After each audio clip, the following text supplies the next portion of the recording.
څوک ښه کار کوي هغه په خپل ښه کار کې بې عزتي خوري، خو څوک بد کار کوي هغه به الریډي بې عزتي خوري. چې کله د روژې میاشت راشي، کله د اتفاق او د امن میاشت راشي، موږ په خپل منځ کې داسې لاندې وځو چې د یو بل له خرابېدو او د اسلام د کمزورېدو کوشش به کوو. طارق پټان یو ځوان هلک دی، هغه د تراو باره کې یو ویډیو جوړه کړله او مکمل هغه خپل دلایل ویلو چې د دې فرقې یا د دې مسلک دا اعتراض دی، دا ورسره حواله ورسره ده، د دې یو سره دا ورسره ده. د دې باوجود علماو یا د ځینې خلکو په هغه باندې اعتراض وکړو چې ته یو امي سړی ته ولې داسې ویډیوګانې جوړوې. نو که ته عالم او ته پوهېږې نو تا خو زه په 14 حصو کې تقسیم کړو، اسلام دراله تقسیم کو، روژې دراله تقسیم کړلې، قرآن دراله تقسیم کو، مذهب دراله تقسیم کو. ته په علم کې زه په اتفاق نه کړم، دا خبره به خامخا امیانو ته اوس پاتې کېږي.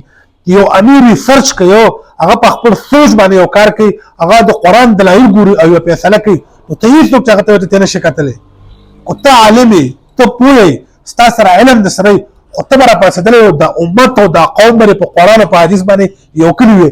دا مشکلات او مسلې خو ستا د فیسبوک مولا نه جوړې شولې، دا مشکلات او مسلې خو ستا د ویو نه جوړې شولې. که نه راشي زموږ باجوړ ته، دلته شیخ عبدالجبار صاحب موجود دی، په ټول کې بي کې کې به دې نه غټ عالم نه وي، دغه نه موږ اختلافي خبره وانه اورېدله. 50 کاله دې سړي د باجوړ خدمت وکړو، د اسلام خدمت یې وکړو، د قرآن د حدیث خدمت یې وکړو. د اوسه پورې دې نه ما اختلافي خبره وانه اورېدله، د شر خبره مې ته وانه اورېدله. خو دا فیسبوک ملایان دا د خپل ځان له د مشهور کېدو علماو د دې د وجې دا اختلاف جوړ شو.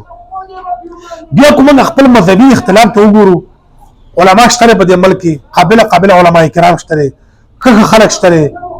زمونږ ګوره یو بل سره اختلاف وي نو کم سے کم په 100 کې به 5% اختلاف وي، 15 مسلو باندې به اختلاف وي، په 10 مسلو باندې به اختلاف وي. دا 95% زمونږ د یو بل سره اتفاق دی.